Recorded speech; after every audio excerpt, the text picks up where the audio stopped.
YouTube? It's the OG Mr. Mont. Back at y'all with another video. Ryan Garcia versus Tank Davis. Scheduled for April the 22nd in Las Vegas. I think it's in Las Vegas. I thought it would be an interesting question to ask to the Ryan Garcia fan base and people who just straight out pick Ryan Garcia, not because they're his fan base, but who actually think that Ryan Garcia is going to win this fight. How does Ryan Garcia defeat Tank Davis? Now, me personally, I believe Tank Davis will win the fight. I just think he's the better fighter. I think he's a more complete fighter. But if Ryan Garcia was to win this fight, how do you think Ryan Garcia would do it? And at the end of the video, I'd like for people to come to the comment section and give me some short ways that Ryan Garcia can beat Tank Davis. Now I'm going to give you my opinion on how I think Ryan Garcia can win this fight. And for the most part, for the people who actually think that, or who are saying that Ryan Garcia gonna win, they're not really giving any they're not going into detail on how he's gonna do it. They just say, oh, it's gonna be easy work, saying silly stuff. It's gonna be easy work, or he gonna knock Tank Davis out. And the thing about that is, if that's the only way you can beat Tank Davis is knock him out, well, you probably in a whole lot of trouble. But I digress. In my opinion, these are some ways that Ryan Garcia can defeat Tank Davis. And I had to write them down because, in my old days, I can't remember stuff, so I forget some stuff. But first thing I got is Ryan Garcia needs to establish his jab. And when I say establish his jab, the jab has to have many variations to it. He can't just keep flicking a real fast jab out there at Tank Davis. He's going to pick up on it, and he's going to counter it. He needs to throw the jab to the head, and you throw the jab to the chest, to the gut, anywhere. He needs to paw with the jab. But that jab has to have different variations to it.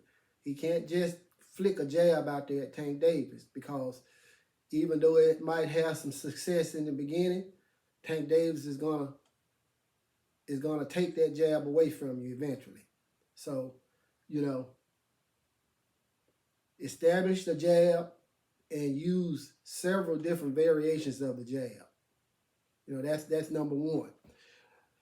Number two, Ryan needs to use feints. He's got to make Tank Davis reset. He can't let Tank Davis set up anything.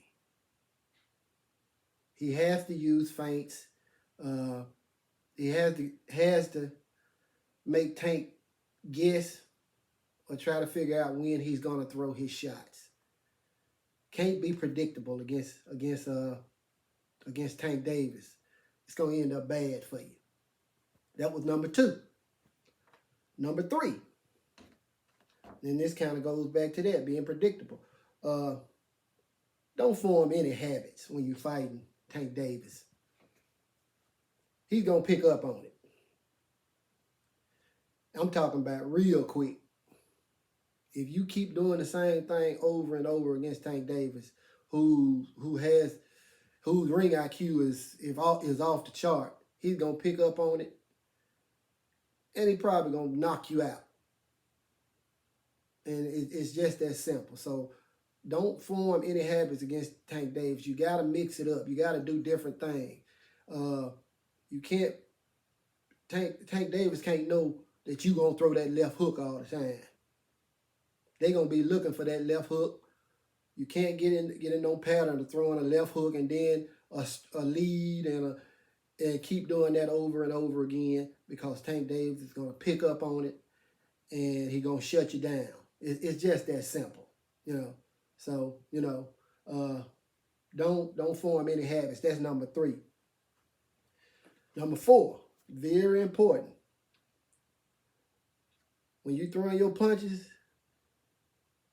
make sure Tank Davis is in range. Do not overextend against Tank Davis. If you overextend against Tank Davis is a phenomenal counterpuncher. He's just going to step back and he's going to counter you. And when he counters, it's big. All his shots are big. His hands are heavy. So whatever you do, make sure you in the right position to land the shot on Tank Davis, whether you hitting his gloves or his elbow or his shoulder. Long as you land in that shot to make him, or at least try to make him cover up or reset or what have you. Don't overextend. If Tank's not in range, just flick a jab out there or whatever. But don't throw no leads out there where you having to reach out and overextend yourself, and then you can't get your guard back up fast enough. And Tank Davis counters you and takes your head off. Just that simple. I done seen Ryan do that many times. Okay, number 5, very important. If Tank Davis gets close to you, clinch him. And when you clinch him, make sure you know the whereabouts of that left hand. Because that left hand is money. Whether it's a hook, an uppercut, a lead. I mean, you can't throw no lead on the inside, but if it's a hook or a tight hook, a tight uppercut, you better know where that left hand at. And if I was you, I'd clench and I'd have both hands up under my arm to where the referee has to break it up. I mean, I don't want you to overdo it to where the referee has to warn you, but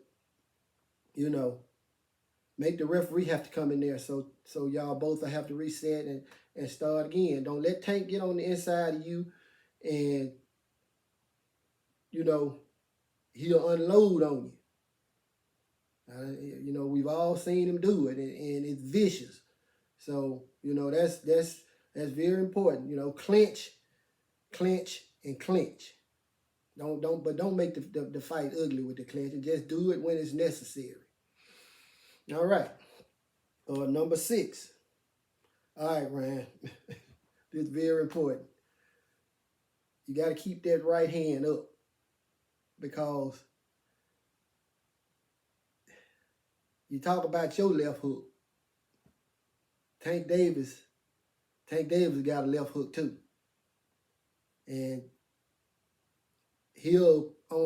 like I said, if you overextend or you throw a shot, Tank a counter and hook off of that shot. You got to be able to get that left hand back up. And but the thing about it is not just the right hand, the left hand, because Tank has power in both hands. He's a two-handed fighter, but he has more power in that left hand. So you got to get that hand up, and also you got to be able to get your head off the line and quit fighting with your head in the air. You gotta play some good defense against Tank Davis. You gotta be able to get that guard back up against Tank Davis. That's very important. All right, that was number 6. Number 7. This is a big one as well. It's probably gonna be some points in this fight where you might land some 2 or 3 big shots off of Tank. I'm sorry.